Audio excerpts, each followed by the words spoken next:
सुप्रभातम। विसर्ग संधि में उत्व और रत्व के बाद विसर्ग लोप का नियम बताया जा रहा है। विसर्गस्य लोपः, विसर्ग का लोप किन किन परिस्थितियों में विसर्ग का लोप हो जाता है। पहला है सह और एसह के बाद अ को छोड़कर कोई वर्ण हो तो विसर्ग का लोप हो जाता है। यह नियम केवल इन दो शब्दों के लिए है, सह और एसह। सह और एसह के बाद अ को छोड़कर कोई वर्ण हो तो विसर्ग का लोप हो जाता है। यह सह और एसह के इस विसर्ग का लोप हो जाता है। सह आगच्छति, सह यहाँ विसर्ग के बाद आ है, अ को छोड़कर यह भिन्न वर्ण है तो यहाँ ये सह के विसर्ग का लोप हो गया। स आगच्छति। ऐसे ही एसह जोर पठति, एसह विसर्ग के बाद यह प है, विसर्ग अ को छोड़कर यह अन्य वर्ण है तो यह विसर्ग का लोप हो गया। एसह के विसर्ग का लोप हो गया तो यहाँ एस पठति। ऐसे ही एसह गच्छति, विसर्ग के बाद यह ग है और अ को छोड़कर यह भिन्न वर्ण है तो इस एसह के विसर्ग का लोप हो गया। सह वदति, सह विसर्ग में यहाँ वाद में विसर्ग के बाद व है, अ को छोड़कर यह भिन्न वर्ण है तो यहाँ विसर्ग का लोप हो जाता है। सह जोर वदति स्ववदति, यानी सह और एसह। यह नियम इन्हीं दो शब्दों के लिए है। सह और एसह के बाद अ को छोड़कर कोई वर्ण हो तो विसर्ग का लोप हो जाता है। दूसरा है विसर्ग से पहले अ हो और बाद में अ को छोड़कर कोई स्वर हो तो विसर्ग का लोप हो जाता है। यहाँ ध्यान देना है कि विसर्ग से पहले अ हो और बाद में अ को छोड़कर अन्य स्वर हो। स्वर यानी आ से लेकर औ तक, आ ई उ री री ए ऐ ओ औ, इन स्वरों में से कोई हो तो विसर्ग का लोप हो जाता है। विसर्ग से पहले अ होना है और बाद में अ को छोड़कर कोई स्वर हो तो विसर्ग का लोप हो जाता है।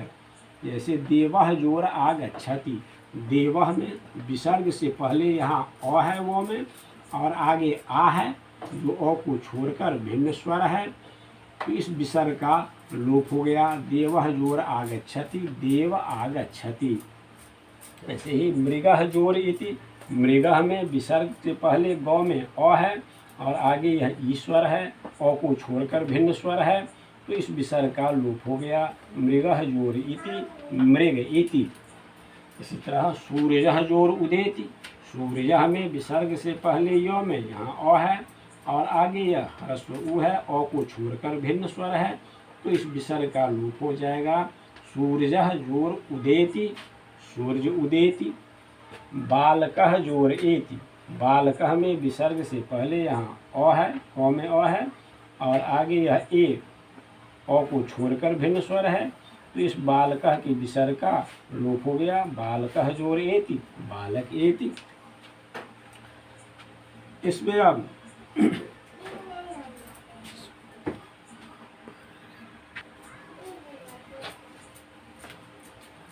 तीसरा नियम है विसर्ग से पहले आ हो और बाद में कोई स्वर हो या वर्ग का तृतीय चतुर्थ पंचम वर्ण या य र ल व या ह में से कोई वर्ण हो तो विसर्ग का लोप हो जाता है। विसर्ग लोप की तीसरी स्थिति यह है कि विसर्ग से पहले आ हो और बाद में कोई स्वर, वर्ग का तृतीय चतुर्थ पंचम वर्ण। तृतीय चतुर्थ पंचम वर्ण होता है जैसे कबर का ग घ व, चबर का ज झ य, टबर का ड ढ ण, तबर का द ध न, इनमें से कोई हो या य र ल व या ह में से कोई वर्ण हो तो विसर्ग का लोप हो जाता है। विसर्ग के पहले आ हो और बाद में कोई स्वर हो, वर्ग का तृतीय चतुर्थ पंचम वर्ण य र ल व ह में से कोई हो तो इस विसर्ग का लोप हो जाता है। जैसे देवाः जोर गच्छन्, देवाः जोर अगच्छन्। देवाः में विसर्ग के पहले आ है और बाद में यह अस्वर है तो इस देवाः के विसर्ग का लोप हो गया। देवाः जोर अगच्छन्, देवा अगच्छन्। बालकाः जोर गच्छन्ति, बालकाः विसर्ग से पहले आ है और आगे यह गौ वर्ग का तीसरा वर्ण है, तो इस विसर्ग का लोप हो गया। बालकाः जोर गच्छन्ति, बालका गच्छन्ति। ऐसे ही कन्याः जोर नृत्यन्ति, कन्या विसर्ग से पहले आ है और बाद में 9 वर्ण है, वर्ग का पंचम वर्ण, तो इस विसर्ग का लोप हो जाएगा। कन्याः जोर नृत्यन्ति, कन्या नृत्यन्ति। अश्वाः धावन्ति, अश्वाः विसर्ग से पहले अश्वाह में यहाँ आ है, आगे यह धावन्ति में पहला वर्ण ध है, वर्ग का चौथा वर्ण, तवर्ग का चौथा वर्ण, तो यहाँ विसर्ग का लोप हो गया। अश्वाः जोर धावन्ति, अश्वा धावन्ति। जनाः हसन्ति, जना में विसर्ग से पहले आ है, जना में आ है विसर्ग से पहले, और हसन्ति यहाँ ह वर्ण है, तो ह वर्ण रहने पर य र ल व या ह रहने पर विसर्ग का लोप हो जाता। इस स्थिति में जनाः जोर हसन्ति, जना हसन्ति। सिंहाः जोर नृत्यन्ति, सिंहाः विसर्ग से पहले आ है सिंहाः में, और नृत्यन्ति। सिंहाः गर्जन्ति, यह अधिक उपयुक्त शब्द होगा। सिंहाः गर्जन्ति।